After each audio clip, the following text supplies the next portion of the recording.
कौन है? आप कहती हैं मुझे ज़ैनब कहा जाता है, मैं फातिमा ज़हरा की बेटी हूँ, अली की शहजादी हूँ। कहा कैसे बेटी हो? कहा अपनों के जनाजों पे पहरे दे रही हो। कहा बेटी ये जनाजे किसके हैं? अल्लाह अकबर। सैयदा ज़ैनब ने कहा था आने वाले ये जो सामने जनाजा पड़ा है ये राकिब दोशे पैगंबर का जनाजा है। कहा ये जो 18 साल जवाना है जनाजा है ये किसका है? कहा ये अकबर का जनाजा है। कहा ये छोटी सी कब्र किसकी है? कहा ये जमा के असगर की कब्र है। अल्लाह अकबर। जैसे इतना सुना है आने वाले ने कहा बेटी अल्लाह तुम्हारा हाफिज है। ये कह के जब आने वाला जाने लगा पढ़ करके सैयदा ज़ैनब ने सवारी को रोका। कहा बाद में जा, पहले बता तू है कौन? यहाँ कोई अपना कहने वाला नहीं है, तूने बेटी कह के आवाज दी है। आने वाले ने कहा बेटी पहचाना नहीं, मैं कोई और नहीं बल्कि तुम्हारा नाना मोहम्मदुर रसूलुल्लाह। बज़मी साहिब क़िबला, शायर अहले सुन्नत, मद्दाह खैरुल आलम भाई मोहम्मद अली फैज़ी साहिब क़िबला, महफ़िल पाक में तशरीफ़ फरमा मोहतरम बुज़ुर्गों, नौजवान साथियों, अज़ीज़ बच्चों, इस्लामी रिश्ते के फ़तमा आप पर्दा नशीन माँ और बहनों और जुमला सामईन व सामियात, अस्सलामु अलैकुम व रहमतुल्लाहि व बरकातुहू। इसमें थोड़ा सा ऐसा पैदा करें कि ये गला ना पकड़े। अल्हम्दुलिल्लाह अल्हम्दुलिल्लाहि रब्बिल आलमीन वल आक़िबतु लिल मुत्तक़ीन वस्सलातु वस्सलामु अला रसूलिहिल करीम अम्मा बअद फ़अऊज़ु बिल्लाहि मिनश शैतानिर रजीम बिस्मिल्लाहिर रहमानिर रहीम इन्नल्लाहा मअस साबिरीन आमन्तु बिल्लाहि सदक़ल्लाहु मौलानल अज़ीम व सदक़ रसूलुहुन नबियुल उम्मियुल मुतीउल मुबीनुल मुईनुल करीम व नहनु अला ज़ालिका लमिनश शाहिदीन व शाकिरीन वल्हम्दुलिल्लाहि रब्बिल आलमीन। या खुदा बहरे जनाबे मुस्तफ़ा इमदाद कुन, या रसूल अल्लाह अज़ बहरे खुदा इमदाद कुन, या शहीद करबला या दाफ़िए करबो बला, गुल्लुख़ा शहज़ादे गुलगों क़बा इमदाद कुन, गौसे आज़म बने बेसरो सामा मददे, क़िबले दी मददे काबे ईमा मददे, बगिरदाबे बला उफ्ताद कश्ती, मदद कुन मदद कुन मदद कुन, या मुईन अद्दीन चिश्ती, क़ादरी नारे या गौसे आज़म ही ज़नम, दमज़ शेख अहमद रज़ा ख़ां कुतुब आलम ही ज़नम, बलगल उला बिकमालिही कशफ़त दुजा बिजमालिही, हसुनत जमीउ ख़िसालिही, सल्लु अलैहि व आलिही। करूँ तेरे नाम पे जाँ फ़िदा, न बस एक जाँ तो जहाँ फ़िदा, दो जहाँ से भी नहीं जी भरा, करूँ क्या करूँ नो जहाँ नहीं। जिसको अपने नबी से जितनी मोहब्बत का एहसास हो कोशिश करें उतनी ही आवाज़ के साथ रसूल और आले रसूल की बारगाह में दुरूद व सलाम की डालियाँ निछावर करें।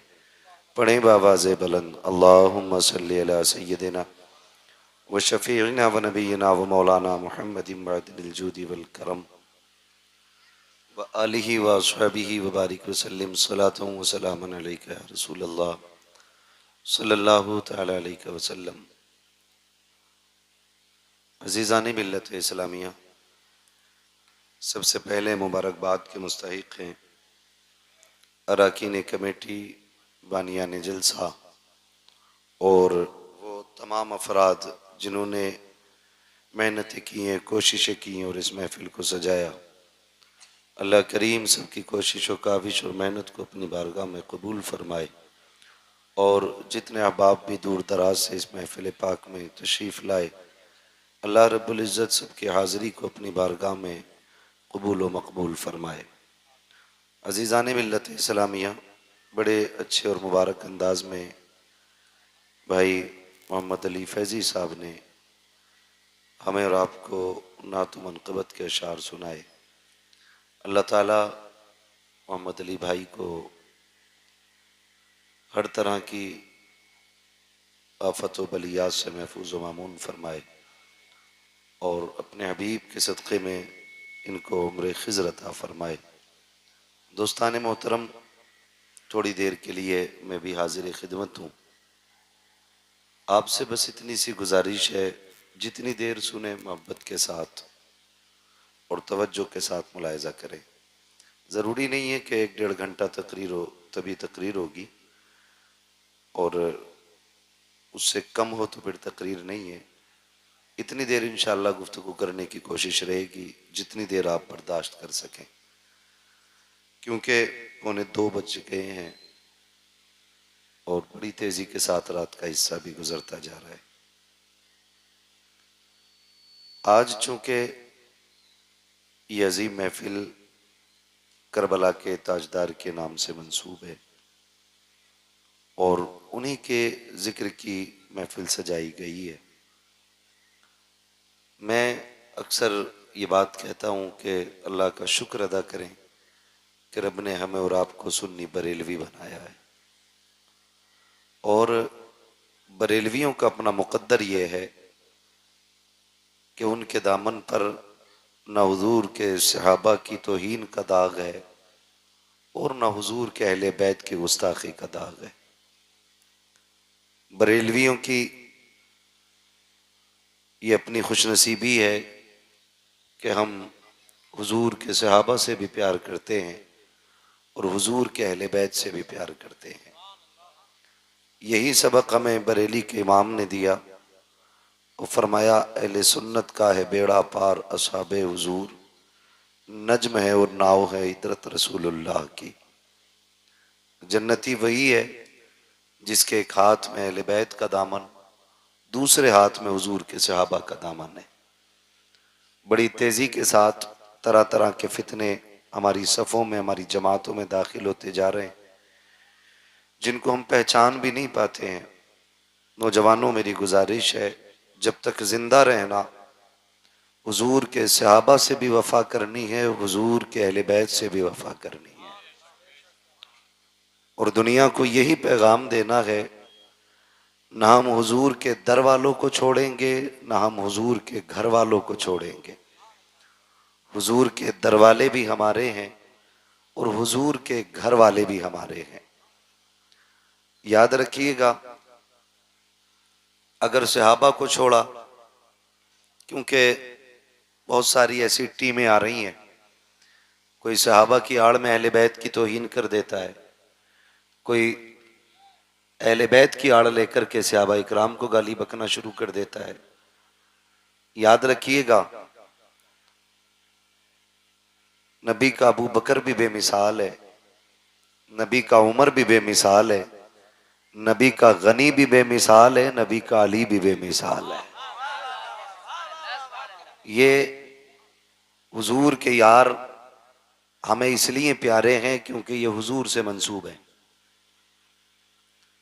और हुजूर के घर वालों को भी हम इसलिए चाहते हैं क्योंकि वो हुजूर की जात से मंसूब है। शुक्र है रब का हम बरेली वाले हैं। जात तो बड़ी बात है, रिश्ता भी बड़ी बात है। हम तो हुजूर के शहर से मंसूब मिट्टी को भी सर का ताज बनाते हैं। हमें अपने नबी से इतना प्यार है, अगर कोई हमसे आके कहे कि मैं हुजूर के शहर से मिट्टी लाया हूं, तो हम अपनी पहली ख्वाहिश ये जाहिर करेंगे कि मर जाएं तो हमारे माथे पे लगा देना, दफन करो तो कब्र में कफन पे लगा देना, इसलिए कि शहर नबी की मिट्टी है। सोचें, अगर हुजूर के शहर की मिट्टी से हम इतना प्यार करते हैं तो फिर हम हुजूर के गुलामों से कितना प्यार करते होंगे। अगर हुजूर के सहाबा की मोहब्बत का अंदाजा नहीं लगाया जा सकता तो फिर सोचें हुजूर की औलाद से कितना प्यार करते होंगे।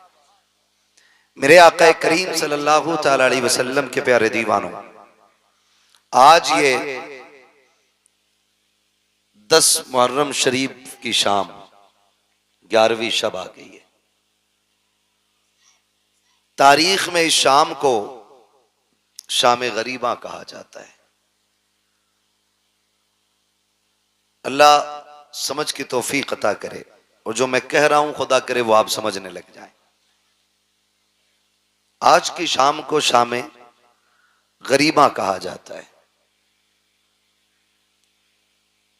ये जो आज मुहर्रम का 10वां दिन गुजरा है, ये अहले बैत की शहादत का दिन था। बोलो था कि नहीं? बोले हैं। आपने बड़ी उम्दा तकरीर भी हजरत से समाअत फरमाई मोहम्मद अली भाई से पहले। बहुत गौर से मेरी बात सुनिए। ये 10 तारीख का दिन शहादत का दिन था, लेकिन बेशुमार जगहों पे मेले लगे, तमाशे हुए और मजहब इस्लाम के उसूल और कवानीन के साथ मजाक किया गया। कहने को हम मुसलमान हैं, 10 तारीख के दिन कितनी बेटियां हमारे घरों से बिना दुपट्टे के निकली,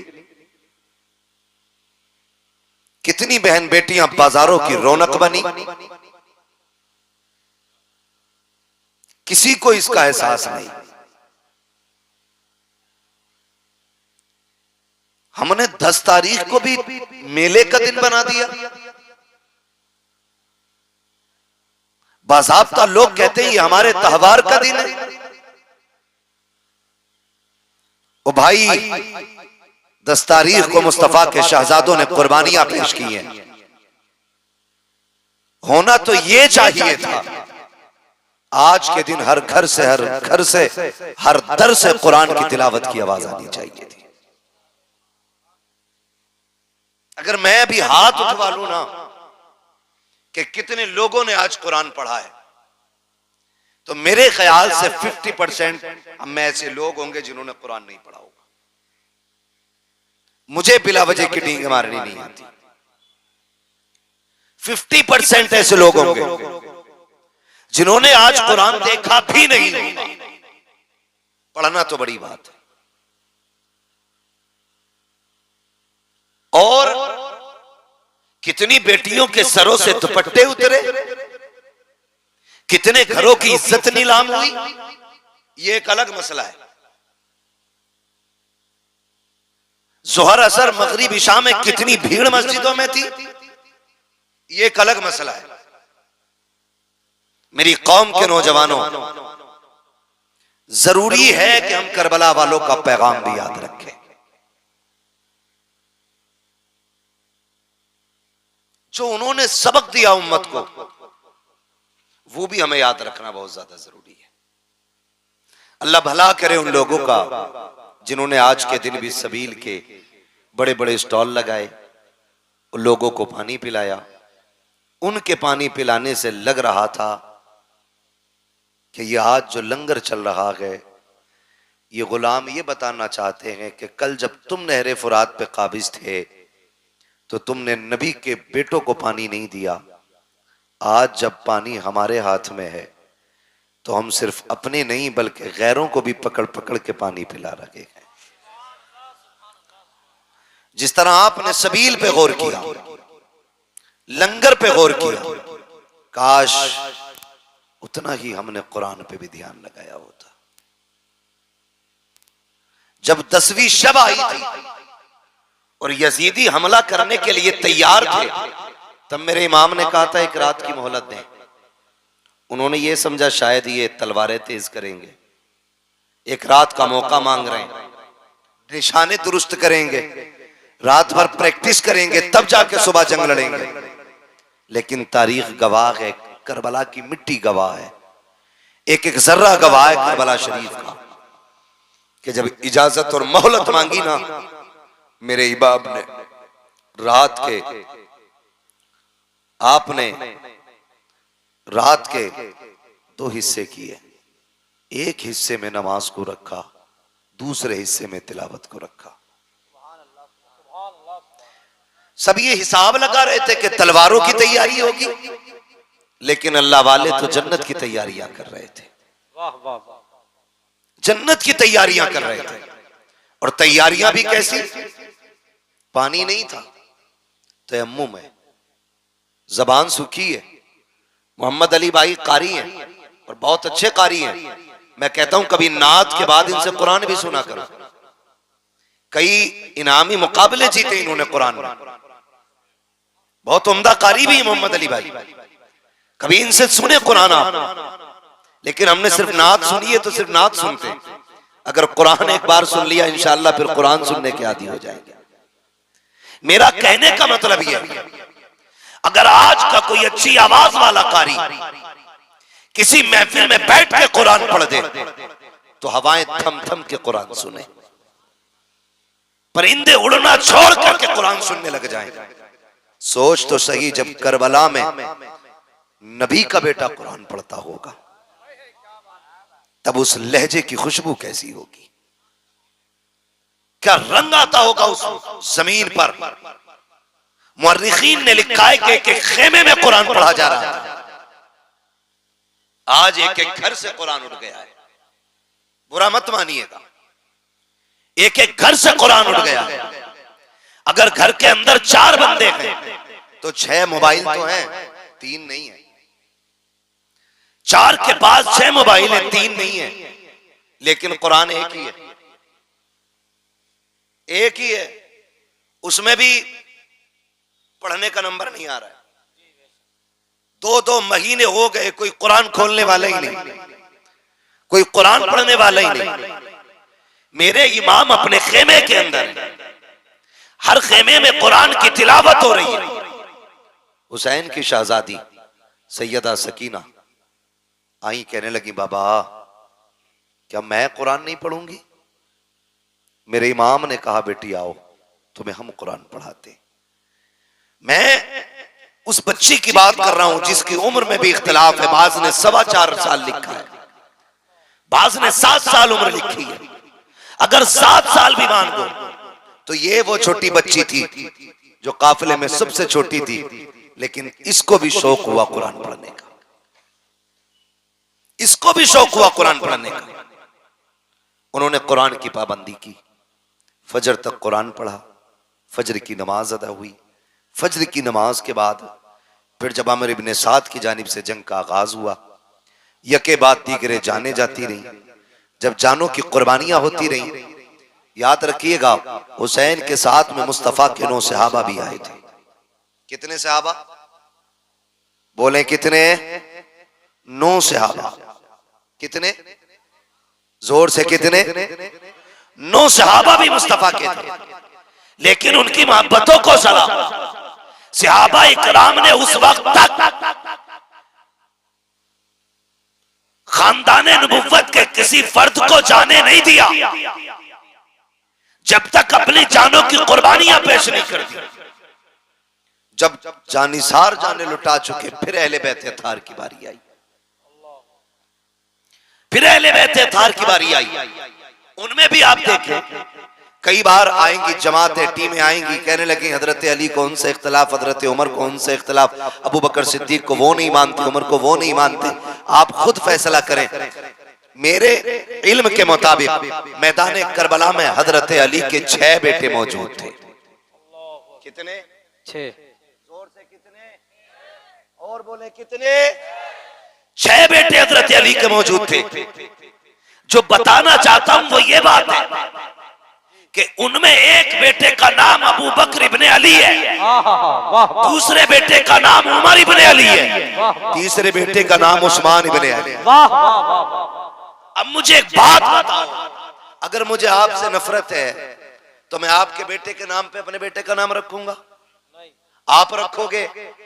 नफरत अगर होती है तो नाम नहीं रखे जाते। ये नफरत की तो वजह है जो किसी का नाम यजीद है तुम्हारे गांव में कोई यजीद? बोले है, सुना कहीं? नहीं है ना? क्यों? क्योंकि नफरत इतनी है लोगों को यजीद से, कोई अपने कुत्ते का नाम भी यजीद रखना नहीं चाहता।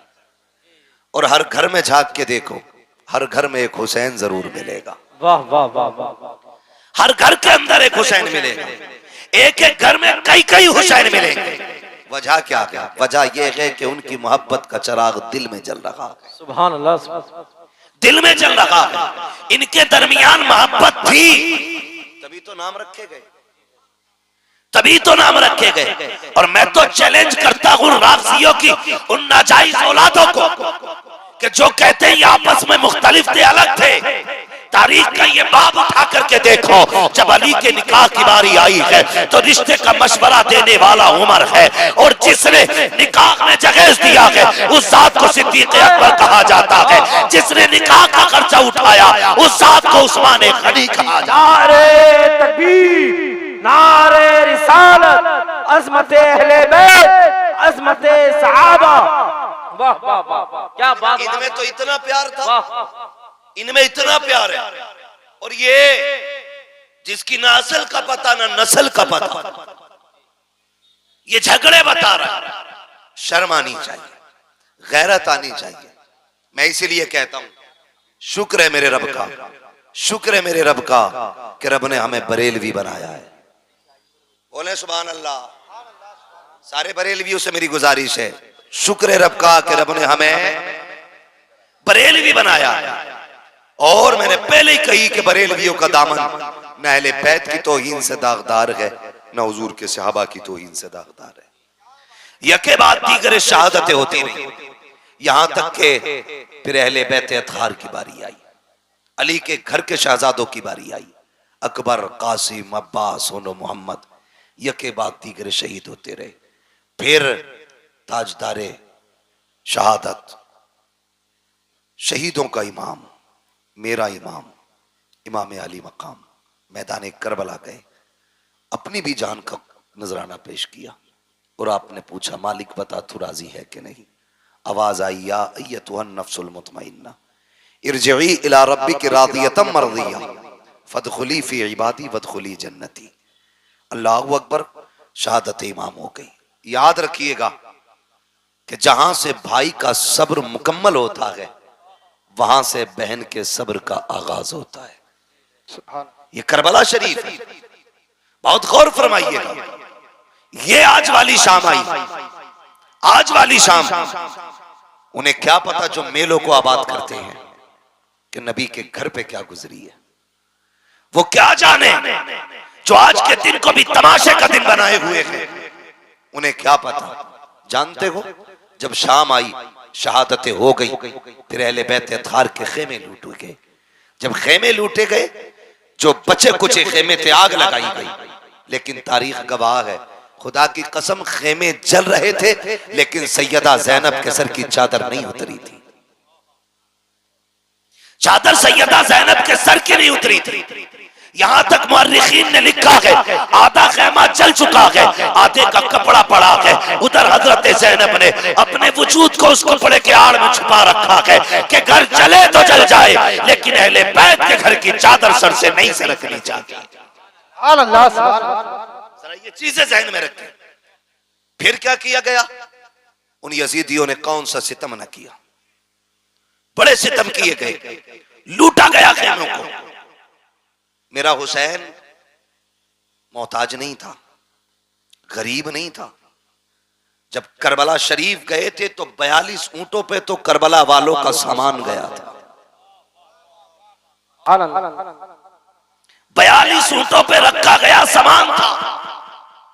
वो सारे खेमे लूट करके सामान लूटा गया। जानते हो जब शाम हुई फिर सारी लाशों को मैदान में डाल करके उन पर घोड़े दौड़ाए गए। यही शामे गरीबा जब लाशों पर घोड़े दौड़े। कोई माई का लाल बता नहीं सकता सैयदा ज़ैनब ने पर्दा छोड़ करके लाशों की तरफ दौड़ लगाई हो। कोई नहीं बता सकता उम्मे रुबाब ने पर्दा छोड़ा हो। कोई नहीं बता सकता शहरबानों ने शरीयत की हदें तोड़ी हो। आज मुहर्रम के नाम पे गुंडागर्दी, मुहर्रम के नाम पे अय्याशियां, बदमाशियां, मर के पता चलेगा हुसैनी कौन था, यजीदी कौन था। किरदार बदलो अपने। ओ भाई लाशों पे घोड़े दौड़ते रहे, अहले बैत ने पर्दा नहीं छोड़ा। नबी के घर की बेटियों ने पर्दा नहीं छोड़ा। लाशों की हड्डियां तोड़ी गई, हद हो गई। फिर बात वो आ गई कि जब लाशें वीरान कर दी गई, फिर सैयदा ज़ैनब ने रज़ी अल्लाह ताला अन्हा सारी लाशें इकट्ठा की। एक जगह रखी ला करके, एक जगह। कितना मुश्किल काम था। और फिर उसके बाद उन लाशों पे पहरा देना, ये सबसे मुश्किल काम था। पहरा देने के लिए अली की बेटी बैठी, और जब पहरे की बारी आई, बैठी है लाशें, कुछ बिखरी हैं, कुछ इकट्ठा है। आप बैठी हैं, सर पे चादर तथीर है, हाथ में आज तलवार नहीं है, गाजी अब्बास का टूटा हुआ खंजर का टुकड़ा था, और लेकर के वहां बैठी जहां लाशें थी, और इस नीयत से बैठी कि अब तक हद हो गई, अब देखते हैं कौन है जो अहले बैत की लाशों के साथ खिलवाड़ करे। ये सोच के आप पहरेदार बन के बैठी। रात के 2 हिस्से गुजर गए। जब रात के 2 हिस्से गुजरे तो किसी के आने की आहट महसूस हुई। जब आने की आहट महसूस हुई, सैयदा ज़ैनब ने चादर संभाली और अपना खंजर का टुकड़ा संभाला। इरादा यह था, अगर कोई दुश्मन आएगा तो अली की बेटी अली के जलवे दिखाएगी, और अगर कोई होगा अजनबी तो फिर जाने दिया जाएगा। जब आने की आहट महसूस हुई, सैयदा ज़ैनब ठहर गई। कहती है कौन? ठहर जा वहीं। लेकिन सवार जो आ रहा था वो रुका नहीं। वो चलते चलते सैयदा ज़ैनब के करीब आया। गरीबुल वतनी है, परदेश है, तन्हाई है, भूख है, प्यास है, चारों तरफ से दुश्मनी है, तारीकी है, एक वहशत है। जब वो करीब आया, उसने आने वाले ने कहा, बेटी तू कौन है? जैसी लफ्ज़ बेटी कहा ना, तो सैयदा ज़ैनब के हिचकी बंद गई। फरमाने लगी, कौन है ये अजनबी जो हमें बेटी कह के आवाज दे रखा गया? यहां तो कोई हमें पानी पिलाने वाला नहीं, आने वाले तू है कौन? फरमाने लगे, बेटी तू बता तू कौन है? आप कहती हैं मुझे ज़ैनब कहा जाता है, मैं फातिमा ज़हरा की बेटी हूँ, अली की शहजादी हूँ। कहा कैसे बेटी हो? कहा अपनों के जनाजों पे पहरे दे रही हो। कहा बेटी ये जनाजे किसके हैं? अल्लाह अकबर। सैयदा ज़ैनब ने कहा था, आने वाले ये जो सामने जनाजा पड़ा है, ये राकिब दोशे पैगंबर का जनाजा है। कहा ये जो 18 साल जवाना है, जनाजा है ये किसका है? कहा ये अकबर का जनाजा है। कहा ये छोटी सी कब्र किसकी है? ये जमा के असगर की खबर है। अल्लाह अकबर। जैसे इतना सुना के आने वाले ने कहा, बेटी अल्लाह तुम्हारा हाफिज है।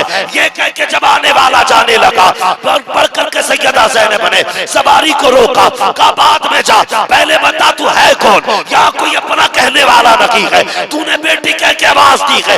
आने वाले ने कहा, बेटी पहचाना नहीं, मैं कोई और नहीं बल्कि तुम्हारा नाना मोहम्मद रसूलुल्लाह। बस लगे आला हज़रा, जिक्र शहीद आज़म, नौजवान कमेटी सरजमीन मंसूर पर हज़रत अल्लामा मुफ्ती हम्माद रज़ा साहिब किबला हैदरी। ओ भाई, फरमाने लगे मैं तुम्हारा नाना हूं। सैयदा ज़ैनब मुतमईन रही, मुतमईन रही। फिर ख्याल आया कि हुसैन ने कहा था कि मेरी सकीना मेरे बगैर सो नहीं पाती है, देखूं तो सही सकीना का हाल क्या है।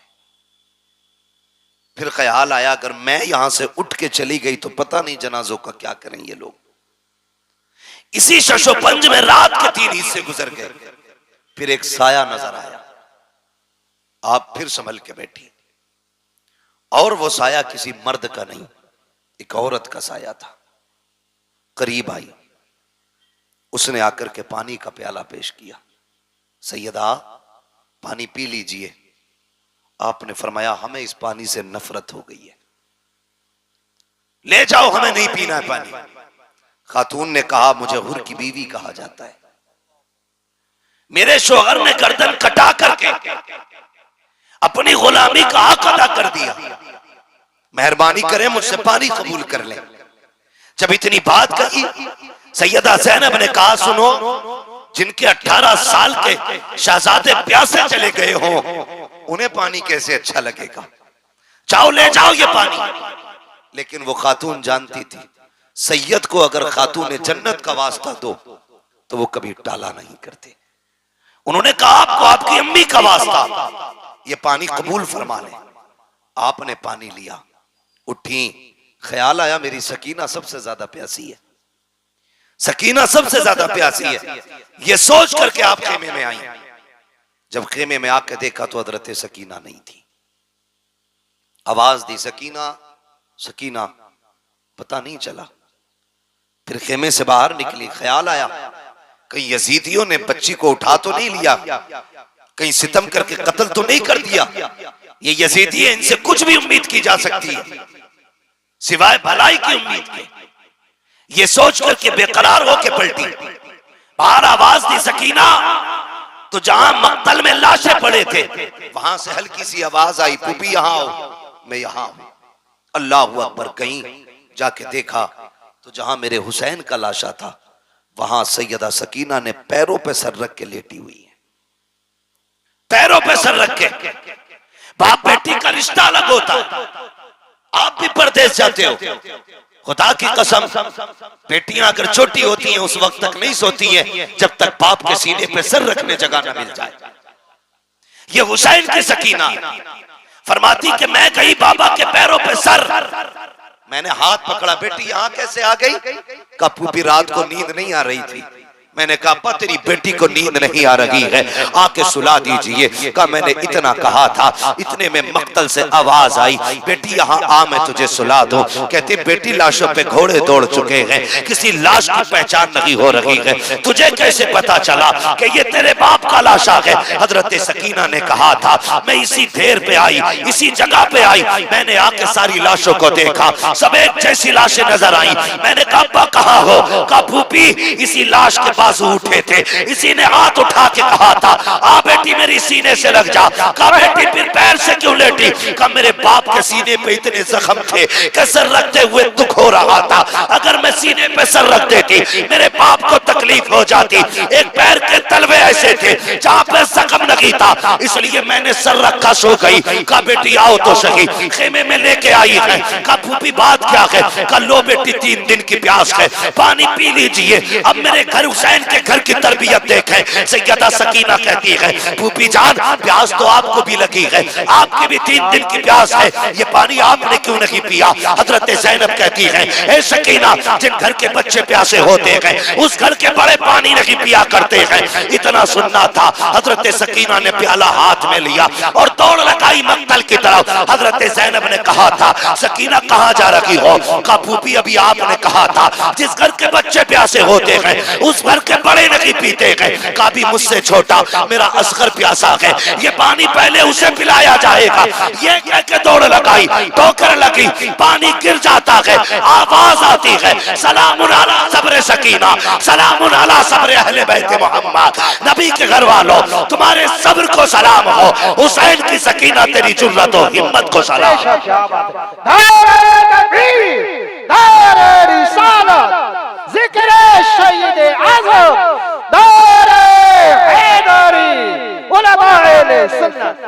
खुदा की कसम ये उनके घर के बच्चों का सब्र है, बच्चों का सब्र है। अगर अपना सब्र देखना हो एक बार इफ्तारी में दिन बड़ा होने लगे मस्जिद में इफ्तारी मुंह छुट लगा दो, बच्चे भी बैठा दो बड़े भी बैठा दो, फिर देखो मुट्ठी भर के कौन खाता है। ये हमारी तरबियत है, ये उनकी तरबियत। 3 दिन के प्यासे हैं लेकिन फिर भी अपने से ज्यादा दूसरे का ख्याल है, दूसरे का ख्याल है। जानते हैं जब 11 की सुबह आई यजीदियों ने इमाम ज़ैनुल आबिदीन को कैद कर रखा था। कहने लगे ज़ैनुल आबिदीन तैयारी कर लो। फरमाने लगे किस चीज की तैयारी? यजीदियों ने कहा सफर करना है। आपने फरमाया परदेसियों की कोई तैयारी नहीं होती है, जहां चाहो ले चलो, हम परदेसी हैं। तारीख गवाह है सबसे पहले बेड़ियां तारीख में हजरत इमाम ज़ैनुल आबिदीन के पैरों में डाली गई,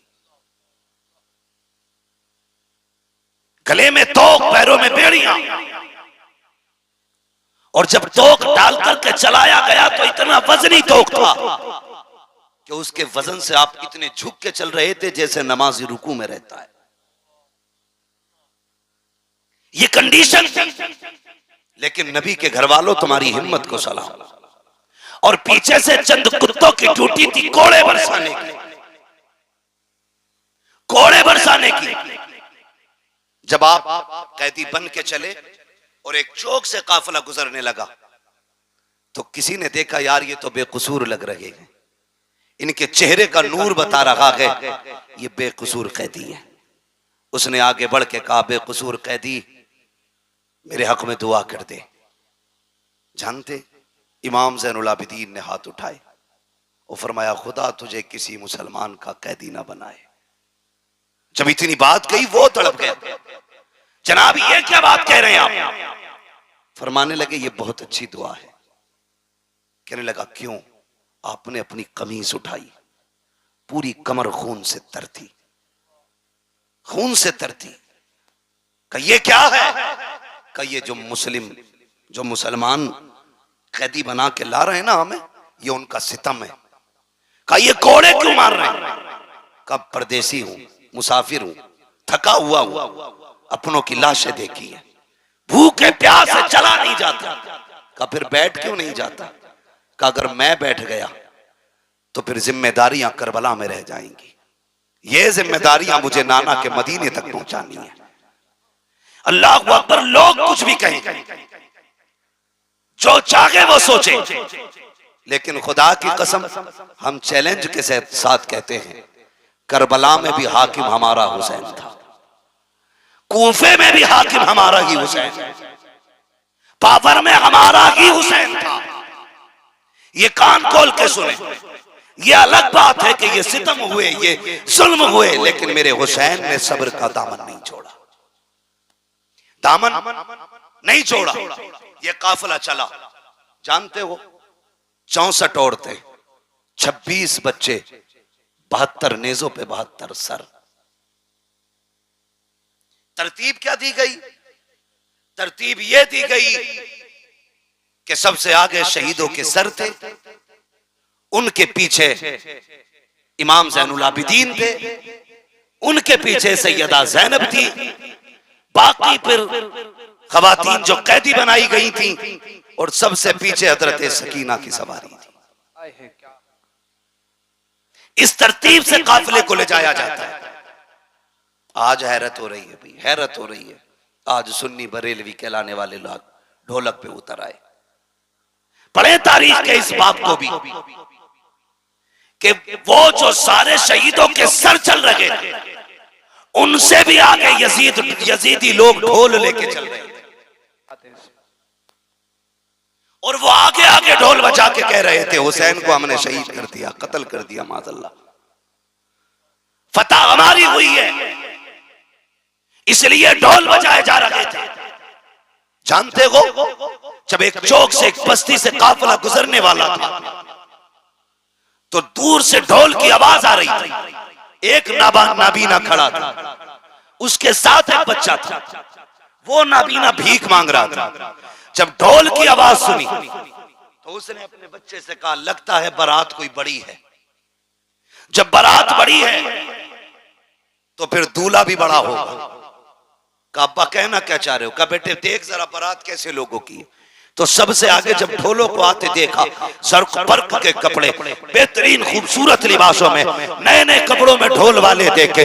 बच्चे ने कहा अब्बा लगता है बारात बड़ी शान वाली है। बच्चा कहता है बाप ने कहा बेटे सुन, जब वो दूल्हा करीब आ जाए तो मेरे कोनी मार देना, ताकि जब वो दूल्हा आएगा तभी मैं भीख मांगूंगा। अल्लाह अकबर। बच्चे ने पहले ढोल वालों को देखा, उसे तो दूल्हा का इंतजार था, लेकिन हैरत में पड़ जाता है जब नेज़े पे कटे सर को देखता है, और हैरत में पड़ गया जब जयमां के बच्चे को नेज़े पे रखा देखा के सर खाओ। बच्चा होश खो बैठता है और धीरे धीरे ये ढोल वाले करीब आए। बच्चा अपने बाप की तरफ सिमटना शुरू कर देता है, क्योंकि आज तक तारीख में ये मंजर किसी ने नहीं देखा था कि 18 साल का सर, जयमां का सर, 56 साल का सर नेज़े के ऊपर हो। जैसे कि सर करीब आए हैं, सर आके गुजर जाते हैं। बच्चे को कुछ होश आया, उस वक्त सैयदा ज़ैनब की सवारी गुजर रही थी। बच्चे ने बाप के को नहीं मारी। उसने ये सोचा शायद दूल्हा गुजर रहा है। उसने कहा तुम्हें खुदा का वास्ता, नबी का वास्ता, अली का सदका अता करो, नबी का सदका अता करो। जैसी तना कहा है। आज बड़े जमाने के बाद सैयदा ज़ैनब ने अली का नाम सुना था, नबी का नाम सुना था। कहती फिजा का जी बेटी का जल्दी कीजिए, इससे कहिए एक बार और अली का नाम ले, एक बार और नबी का नाम ले। आपने कहा फिर से कह जो तूने कहा है। उसने फिर से कहा एक बार और कह जो तूने कहा है। उसने फिर से कहा। उसके बाद कहती मैं पता क्या चाहिए। उसने कहा फकीर है, मोहताज है, भीख दे दीजिए। हम तो दरबार, हम तो भीख लेने खड़े हैं। आपने बच्चे की तरफ देखा, फरमाया जल्दी आ, तुझे पैसा चाहिए। कहा हाँ। कहा सुन वो जो सबसे पीछे सवारी आ रही है, जा उसके पैरों के निशान की जगह की मिट्टी हटा ले, तेरी जरूरत पूरी हो जाएगी। बच्चे ने बूढ़े का हाथ पकड़ा, उधर दौड़ लगा दी जिधर की खबर सैयदा ज़ैनब ने दी है। जब जाकर के मिट्टी हटाई है, सोना निकल आया है। बच्चे से बाप कहता है बेटे क्या हो गया है। कहा भाई ये काफले वाले कौन है। कहा क्या हुआ। कहा ये जो लोग जा रहे हैं इन्होंने कहा था कि मिट्टी हटा ले, वहां तेरी जरूरत पूरी हो जाएगी। अब्बा मैंने मिट्टी हटाई है तो सोना निकल आया है। बाप ने कहा सोना फेंक दे, जल्दी दौड़ के चल। कहा कहा। कहा जिसने सोने का पता बताया है। कहा किस लिए। कहा तू नहीं जानता है ये जो गुजर के जा रही है या तो नबी की बेटी गई है या अली की बेटी गुजर के।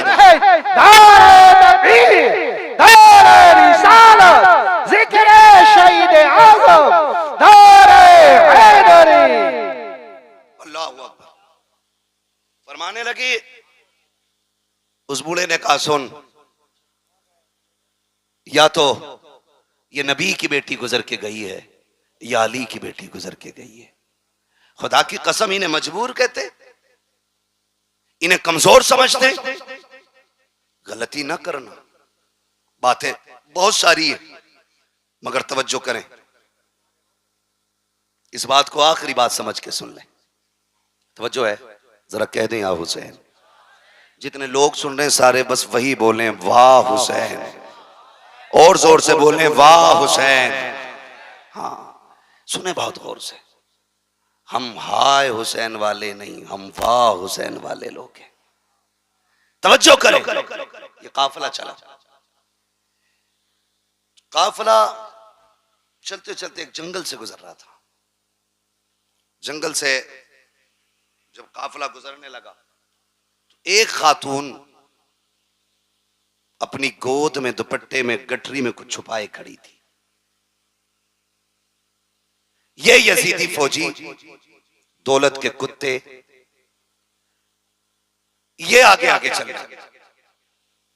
उस खातून ने पूरे काफिले को रोका। कहा ठहरो। कहा क्या बात है। कहा तुम्हारे अंदर कोई तबीब है। कहा क्यों। कहा मेरा बेटा बीमार है, एक ही बेटा है, 7 बेटियां हैं, मुझे डर है कहीं वो मर ना जाए। कहा अगर तुमने कोई तबीब हो तो मेरे बेटे को देख ले। तो शिमर को, इन लाइनों को मजाक सूझी। इन्होंने मजाक के तौर पे इमाम ज़ैनुल आबिदीन की तरफ मुंह किया और बूढ़ी से कहने लगे हम तो तबीब नहीं है, लेकिन इससे पूछ ले ये जो कैदी है शायद ये तबीब है। बूढ़ी गई जाके कहने लगी परदेसी क्या तू तबीब है। आपने कहा अल्हम्दुलिल्लाह, सिर्फ मैं नहीं, मैं भी हकीम, मेरा बाप भी हकीम, मेरा दादा भी हकीम, मेरा घराना ही हकीमों का है। क्या इलाज कर देगा। फरमाने लगी बिल्कुल, लेकिन सुन मां मैं कैदी हूं और हम इनके कैदी हैं, इनसे इजाजत लो और हम चलेंगे तुम्हारे साथ। जब बूढ़ी इजाजत लेने गई, वो तो थे दौलत के कुत्ते, उन्होंने क्या कहा। उन्होंने सीधी बात कही कि क्या देगी इसके बदले में। उसकी गोद में जो गठरी थी वो प्लास्टिक की और लकड़ी की और किसी और चीज की नहीं बल्कि सोने की गठरी थी। उसने कहा जितना सोना है सारा ले ले, बस इस तबीब को मेरे साथ भेज दे। वो तो थे ही दौलत के कुत्ते, उन्होंने सोना ले लिया। लेने के बाद मेरे इमाम की तरफ देख के कहने लगे सोन अगर तुम्हारे बाप ने हमारी मान ली होती ना तो आज तुम जंजीरों में जकड़ के हमारे गुलाम नहीं होते। जैसे इतना सुना गुस्सा आ गया इमाम ज़ैनुल आबिदीन को। फरमाने लगे तुझे क्या लगता है ये जो तूने बेड़ियां हथकड़ियां पहना रखी हैं तो इनसे रोकेगा हमें? फरमाने लगे चाबी रख अपने पास अपनी, अब अली के बेटे की ताकत देख। आपने गुस्से में हाथों की हथकड़ी की तरफ निगाह डाली, हथकड़ियां पानी की तरह बह के गिर जाती हैं। पैरों की तरफ देखा, बेड़ियां टूट गई। फरमाने लगे कुत्ते औकात में रहे, कल भी हम रब की रजा पे राजी थे, आज भी हम रब की रजा पे राजी। सुभान अल्लाह, सुभान अल्लाह। वरना हमें कोई दुनिया की ताकत नहीं रोक पाएगी। उसके बाद जब आप चले, शर्मिंदा हो गया इतनी बात पे, सबके सामने मुंह की खानी पड़ी। लेकिन मेरे इमाम ज़ैनुल आबिदीन इतने थक चुके थे कि चलते चलते ना पैर पूरे नहीं उठ पा रहे थे, पैर खचेड़ के जमीन पे चल रहे हैं। इतनी ताकत नहीं बची है कि पूरा पैर उठा के रख सके, जमीन पे पैर रगड़ते जा रहे हैं। बूढ़ी आगे आगे चलते चलते जब बूढ़ी का मकान आया तो एक बच्ची दरवाजे पे खड़ी थी। उसने कहा माँ जी बेटी कई से भेज दे वापस। कहा क्या हुआ? कहा जिस बेटे के लिए लेके आई थी वो बेटा खत्म हो गया। इतना सुना आह निकल गई। बूढ़ी रो के कहने लगी सोना भी चला गया, बेटा भी चला गया। जा, मैंने तुझ पे ज्यादती की, मैं यहां तक चला के लाई, तेरा एहसान तो यहां तक आ गया, वापस चला जा। इमाम ज़ैनुल आबिदीन ने कहा मां दरवाजे तक आए हुए मेहमान को लौटाया नहीं जाता है, चौखट तक आने की इजाजत तो दे। बूढ़ी ने कहा क्या करेगा बेटा, तेरा वक्त जाये होगा, तेरा टाइम खर्च होगा, तू परदेसी मुसाफिर जाने कब का चला है, कब तक चलेगा, कुछ खाया कि नहीं खाया। ए बेटे अब यहाँ आके वक्त जाये न कर। कहा माँ मुझे दरवाजे तक आने की इजाजत दे।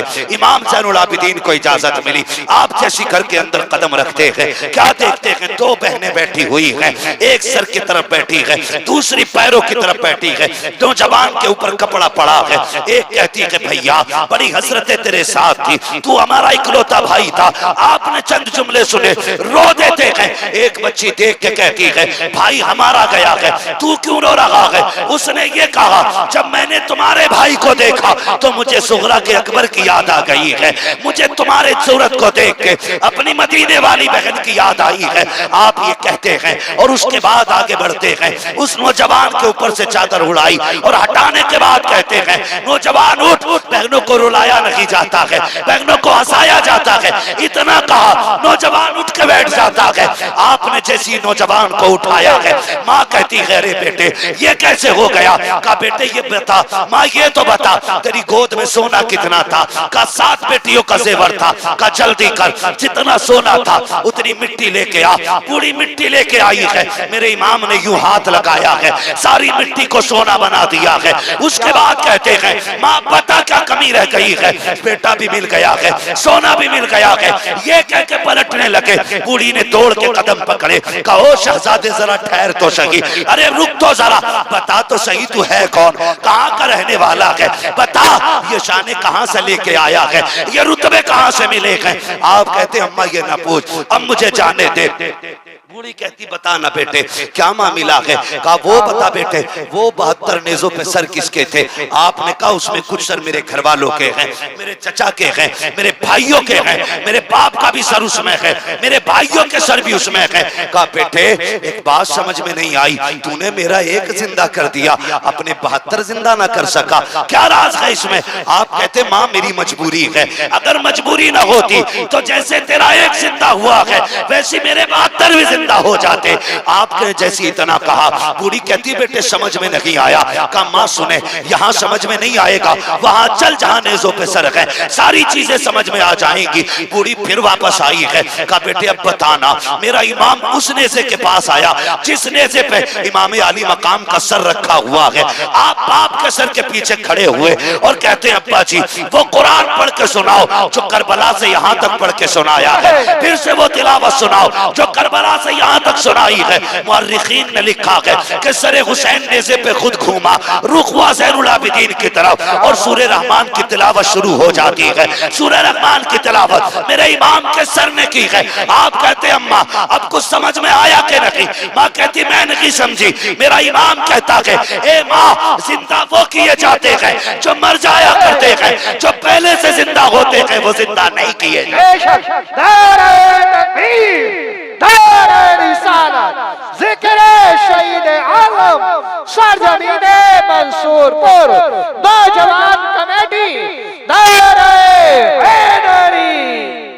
आप फरमाते माँ जिंदा वो किए जाते हैं जो मर जाया करते हैं, जो पहले से जिंदा हूं वो दोबारा जिंदा नहीं किए जाते। माँ ये जो 72 नेज़ों पे 72 सर हैं, ये मुर्दों के नहीं है, ये जिंदों के सर हैं। ये किनके सर हैं? जोर से और जोर से किनके?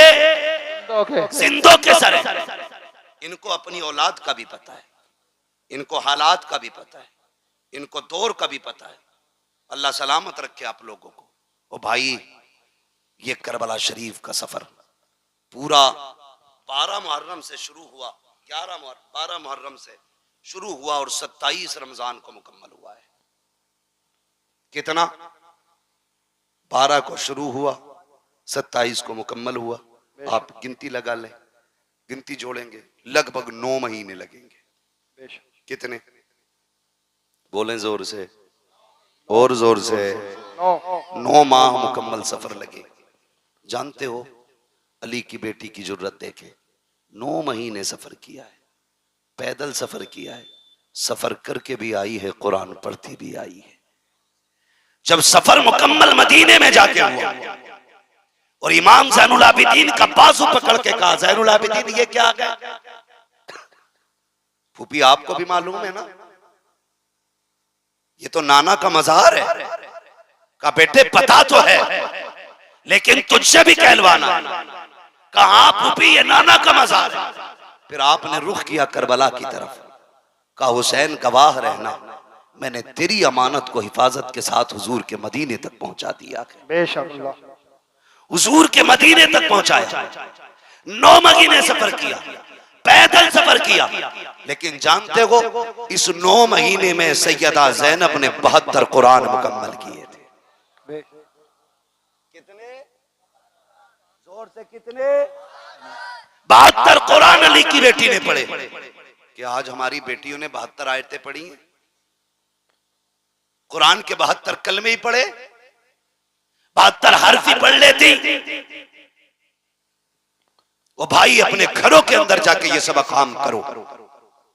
कुरान हुसैन के साथ है और हुसैन कुरान के साथ है। हुसैन उसी के साथ होंगे जिसके साथ कुरान भी होगा, और कुरान उसी के साथ होगा जिसके साथ हुसैन भी होंगे। इसलिए अपने घरों के अंदर कुरान की आदतें डालो, नमाजों की पाबंदी करो। मैं अक्सर कहता हूं बचा के कूफे से आबिद को लेके आई है, कमर पे बारे इमामत उठा के लाई है, अली की बेटी को झुककर सलाम कर इस्लाम, तेरी अमानतें घर तक बचा के लाई है। सैयदा ज़ैनब इमाम ज़ैनुल आबिदीन को मदीने तक लेके आई, जो वादा था हुसैन से पूरा कर दिया। और जानते हो करबला से वापसी के बाद 15 साल सैयदा ज़ैनब जिंदा रही, लेकिन कभी घर से बाहर कदम नहीं निकाला, कभी नहीं निकाला। यहां तक कि पड़ोसियों ने भी आपको निकलते नहीं देखा। हद तो तब हो गई जब शोहर ने कहा दवा ले ले, डॉक्टर तबीब से मिलने, फरमाने लगी नहीं मैं ज़हरा की बेटी हूं, मैं पर्दा नहीं तोड़ूंगी। का नाना के दीन में तबीब को औरत को दवा लेने के लिए हाथ पैर दिखाना जायज है? कहा ये तो शरीयत है जो आप कह रहे कि दिखाना जायज है, लेकिन अजीमत यह है कि मर जाए किसी के सामने चेहरा ना खोले। हमने अजीमत हुसैन से करबला में सीखी। कहा कैसे? कहा जब लाशों पे घोड़े दौड़ रहे थे, हमें हुसैन ने मना कर दिया था कि कुछ भी हो जाए मुस्तफा की शरीयत नहीं छोड़नी है। खुदा की कसम 15 साल जिंदा रही, कभी घर से कदम नहीं निकाला, और जमाने को दिखा दिया कि अली की बेटियां पर्दा कैसे करती हैं। आज हम पे भी लाजिम है हम अपने घरों के अंदर पर्दे को आम करें।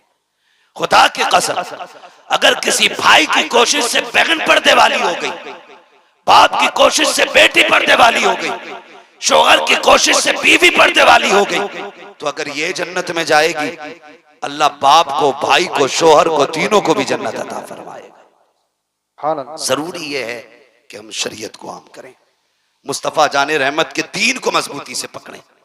पूरा पैगाम करबला शरीफ का आप पढ़ लीजिए। बहुत सारे जुल्म करबला शरीफ में हुए, लेकिन उन्होंने सब्र नहीं छोड़ा, शरीयत नहीं छोड़ी, दीन नहीं छोड़ा। इमाम ज़ैनुल आबिदीन के हवाले से बेशुमार रिवायतें मौजूद हैं। बस एक बात मैं भी बता दूं, आपके खेमे में ना जब बदला लेने की बारी आई, किसकी, मुख्तार सकफी ने जब बदला लिया था और ये यजीदी जाने चुरा चुरा के भाग रहे थे, तो एक भागते भागते जंगल में उसे कोई ठिकाना नहीं मिला, तो एक झोंपड़े में जाके घुस गया, और वो झोंपड़ा किसी अजनबी का नहीं, इमाम ज़ैनुल आबिदीन का था। इमाम ज़ैनुल आबिदीन की क़यामगाह थी, मुख्तार सकफी की फौजें पीछे थी, पनाह लेने के लिए खेमे में घुसा। प्यास लगी थी, कहा पानी मिलेगा? आपने एक प्याला दिया, कहा और चाहिए, दूसरा प्याला भर के दिया, कहा और चाहिए, तीसरा प्याला भर के जब दिया, इसने हाथ में लेके कहा, लगता है तुमने मुझे पहचाना नहीं। कहा क्यों? कहा अगर पहचान लेते तो मुझे पानी ना पिलाते।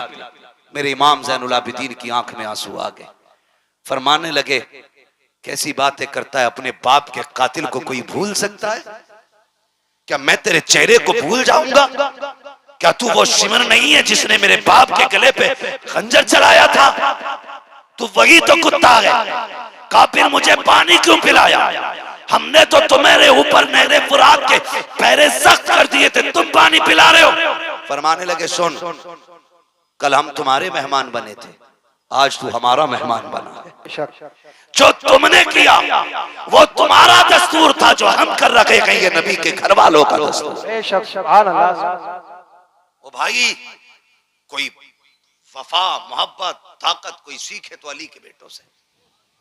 वो कहा था, अली का घर भी क्या घर है कि उस घर का हर एक बच्चा जिसे देखो वही शेरे खुदा मालूम होता है, जिसे देखो वही शेरे खुदा मालूम होता है। मेरे नबी ने फरमाया, लोगों मुझसे प्यार करना चाहते हो, मेरे हुसैन से प्यार करने लगना। मेरे हुसैन का प्यार गोया मेरा प्यार है, मेरा प्यार है। अल्लाह अल्लाह अराकीनी कमेटी की मोहब्बतों को सलामत रखे, आप लोगों के जज्बों को सलामत रखे। इतनी रात तक बैठ के आपने अली के बेटों की बातें सुनी है।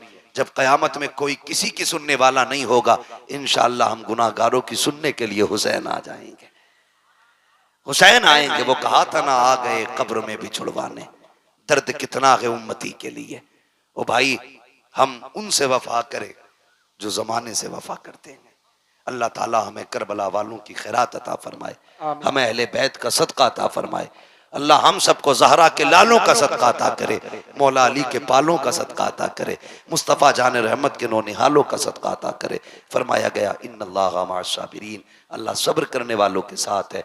मदद ये नहीं है कि तलवार की धार बढ़ जाए, मार काट में पावर आ जाए, ये मदद ज़रूरी नहीं है। मदद इसको कहते हैं कि खुद कट गए, लेकिन आज भी कटने के बावजूद पूरी दुनिया में वही मौजूद हैं जो कट गए थे, और काटने वालों का नामो निशान तक नहीं है। पूरी दुनिया घूम लो, कोई नहीं कहेगा मैं शिमर की औलाद से हूं, मैं खोली की औलाद से हूं, मैं इब्ने ज़ियाद की औलाद से हूं। कोई नहीं कहेगा मैं इब्ने साद की औलाद से हूं। कोई नहीं कह सकता यजीद की औलाद से हूं।